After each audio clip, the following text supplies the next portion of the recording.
عبادت کیا ہے؟ رب کا حکم ماننا۔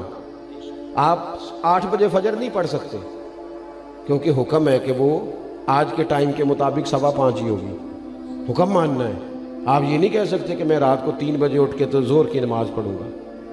جس وقت نبی پاک نے پڑھنے کا کہا ہے نماز نافذ حکومت ہے حضور کی، لہذا جو فیصلے نبی پاک نے کیے ہیں وہی نافذ رہیں گے۔ حضور نے کہا ہے عورت پردہ کرے گی تو عورت پردہ کرے گی۔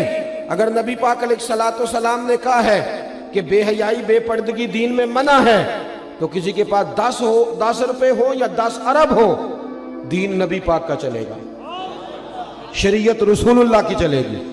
اور یہ بھی بات یاد رکھنا، حضور نے زبان سے تبلیغ 40 سال کے بعد شروع کی ہے، عمل سے تبلیغ تو حضور نے پیدا ہوتے ہی شروع کر دی تھی۔ فقد لبثت فیکم عمرا من قبلہ افلا تعقلون۔ اللہ فرماتے ہیں محبوب ان سے کہیے میں نے تمہارے بیچ عمر گزاری ہے، تمہیں عقل نہیں؟ نبی پاک نے عمل کے ساتھ تبلیغ زیادہ کی ہے، اور ایک بندہ میری طرح تقریر لمبی کرے۔ اور آج کل سارے خطیب ہیں، اب تو جس کے پاس سوشل میڈیا ہے وہ اللہ کے فضل سے کوئی نہ کوئی نصیحت کر رہا ہے دوسرے کو، لیکن کر دوسرے کو رہا ہے، سب دوسرے کو پھٹے پہ بیٹھ کے ادھر بیٹھ کے تقریر ہو رہی ہے۔ یہ تو کبھی آ جائے مسجد میں تو مجبوری ہے مولوی کی تقریر سننا، ورنہ تو ہر گلی گلی خطیب واعظ مبلغ جگہ جگہ، لیکن زیادہ باتیں۔ پتہ اس سے کیا واقعہ ہوتا ہے؟ ہم جو اصل ہوتا ہے نا، اصل وہ ہم اپنے بچوں کے بیچ ہوتے ہیں، ہمارے گھر والوں کو پتہ ہوتا ہے اصل کیا ہے، حقیقت کیا ہے۔ سب سے زیادہ حضور کی عظمت کی تعلیمات کی حدیثیں حضرت ابو ہریرہ سے ہیں، اور پھر اس کے بعد آؤ گے تو آپ کو ایک کثرت احادیث کی سیدہ عائشہ صدیقہ سے ملے۔ اماں جی نے کھول کے بتائے نبی پاک کے انوار و تجلیات۔ دوستو، عملی زندگی، اور میں آپ کو عرض کروں اگر ہم نبی پاک سے اخلاق نہیں سیکھتے، کردار نہیں سیکھتے، تو میں ایسی بڑی بیٹیوں کو جانتا ہوں جن کو روٹی کا مسئلہ نہیں، پر وہ اپنے خاوند کی بد اخلاقی سے تنگ ہے۔ میں ایسے بہت سارے مردوں کو جانتا ہوں جو کہتے ہیں ہوٹل سے روٹی کھانا گوارا ہے، دھوبی سے کپڑے دھلوانا گزارا ہے، پر یہ بدتمیز بڑی ہے، اخلاقی رویے کمزور ہو گئے۔ بہت ساری جگہوں پہ مرد پریشان ہے کہ 6 بچے ہیں لیکن خاتون کا اخلاقی رویہ ہی کوئی نہیں۔ تو زندگی میں حکم حضور کا ماننا سیکھو، اخلاق سیکھو نبی پاک سے، کردار۔ اور صحابہ ہیل و حجت نہیں کرتے تھے، کیونکہ حضور سے رشتہ مضبوط تھا تو عمل بھی والہانہ پن سے کرتے تھے، والہانہ پن کے ساتھ۔ ہم تو بہانے ڈھونڈ لیتے ہیں نا کہ جی حضرت صاحب اگر اے آندے نے تو اے بھی تے آندے نے نا، دین اگر دین دسدا ہے تے دنیا داری بھی تے دسدا ہے۔ تانوں کنے آکھیا دین دنیا داری دسدا ہے جی؟ دین میں تو ہر چیز دین ہی ہے، دکان کھولنا بھی دین ہی ہے، وہ بھی دین ہے، رزق حلال کمانا بھی، یہ سارا دین ہی ہے، ماں باپ کی خدمت کرنا بھی۔ اور کوئی فقیر، مجھے ایک دفعہ ایک بندہ مل گیا تو وہ کہندا جی میں تے نہ شادی نہیں کرائی، گھر بار بھی چھڑ چھڑیا، میں پیراں کول ہی ہونا۔ تو میں کہا پیراں بھی چھڈیا ہی گھر بار؟ کیا مذاق ہے، جدوں انہیں نہیں چھڈیا تو تو کل ہی چھڈی بیٹھا ہے؟ عجیب فضول بات ہے۔ دین کب آپ کو کہتا ہے حقوق العباد سے آپ بھاگ جائیں؟ جب پیر صاحب گھر میں بیٹھے ہیں اور سارا کچھ کر رہے ہیں اور تیرے کو لونا سارا کچھ اڑا دیتا ہے، یہ تو فلسفہ ہی سرے سے غلط ہے۔ یہ کس نے آپ کو تعلیم دی ہے؟ تو میں جو بات عرض کرنا چاہتا ہوں کہ وہ بہانے نہیں کرتے تھے، وہ کھلے دل سے نبی پاک کی تعلیمات۔ بس میری گفتگو مکمل ہے۔ ایک شخص کھڑا تھا دوران خطبہ، حضور نے دیکھ لیا تو نبی کریم نے فرمایا بیٹھ جاؤ، نام نہیں نہ لیا، مطلق کہہ دیا بیٹھ جاؤ۔ ایک صحابی ابھی مسجد کی ساتھ والی گلی میں تھے، ان کے کانوں میں آواز گئی بیٹھ جاؤ تو وہ وہیں بیٹھ گئے۔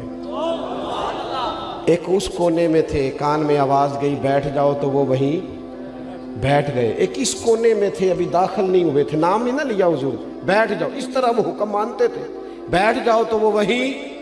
سانو قید سجن دا گہنا ہے، او جنج رکھے ایسا اونج رہنا ہے۔ بیٹھ جاؤ تو جہاں حکم ملا وہیں۔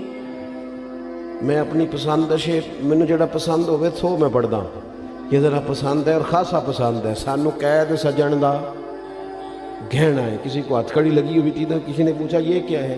کہندا میرے نام دی نہیں کسی دے نام دی. سانو قید سجن دا گہنا ہے تے وہ جنج رکھے اساں اونج رہنا ہے. نبی پاک صلی اللہ تعالیٰ علیہ وسلم نے جمعے کی نماز کے بعد کہا آپ کہاں تھے؟ آپ کہاں تھے؟ آپ کہاں تھے؟ یا رسول اللہ میں گلی میں تھا، آواز آئی بیٹھ جاؤ، میں بیٹھ گیا. ہم نے نہ کبھی قطرے پہ غور کیا اور نہ دریا دیکھا، بس جہاں تیری جھلک دیکھی وہیں ڈوب گئے. آپ کہاں تھے؟ حضور میں گلی میں تھا، آواز آئی تھی بیٹھ جاؤ، میں بیٹھ گیا. تو کہاں تھا؟ حضور اس کونے میں آواز آئی. فرمایا نہ تمہیں کہا تھا نہ تمہیں کہا تھا نہ تو میں نے تو اسے کہا تھا. حضور نام تو نہیں نہ لیا. ہم نے نا وہ حضرت امام احمد بن حنبل ایک غلام خرید کے لائے تو فرمایا تیرا نام کیا ہے؟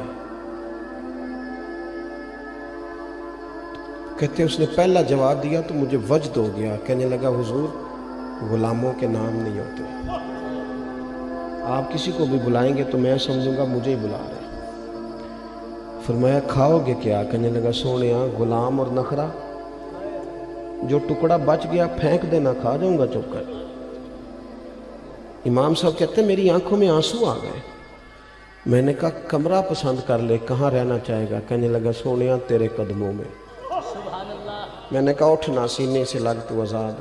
او سجنوں ہم نہ نبی پاک کے غلام ہیں، یہ مرضی سے جینا چھوڑ دو. غلام جو ہوتے ہیں نا ان کی نہیں مرضی، مرضی ان کے آقا کی ہوتی ہے. تو کھا بھی مدینے والے کی مرضی سے، پہن بھی حضور کی مرضی سے.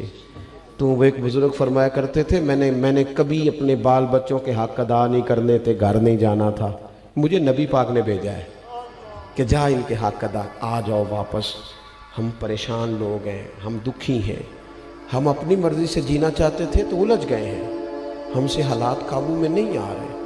گھروں سے لے کر پارلیمنٹ ہاؤس تک ایک مصیبت ہے، سورے کی کیسے؟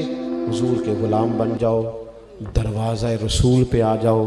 اعلیٰ حضرت فرماتے ہیں ٹھوکریں کھاتے پھرو گے، ان کے در پہ آ پڑو ورنہ ٹھوکریں کھاتے پھرو گے.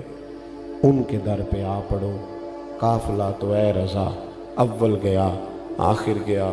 دعا کرتا ہوں حضرت شاہ صاحب رحمۃ اللہ علیہ کی فیوز و برکات کو اللہ ہمیشہ جاری و ساری فرمائے. آخر دعوانا الحمدللہ.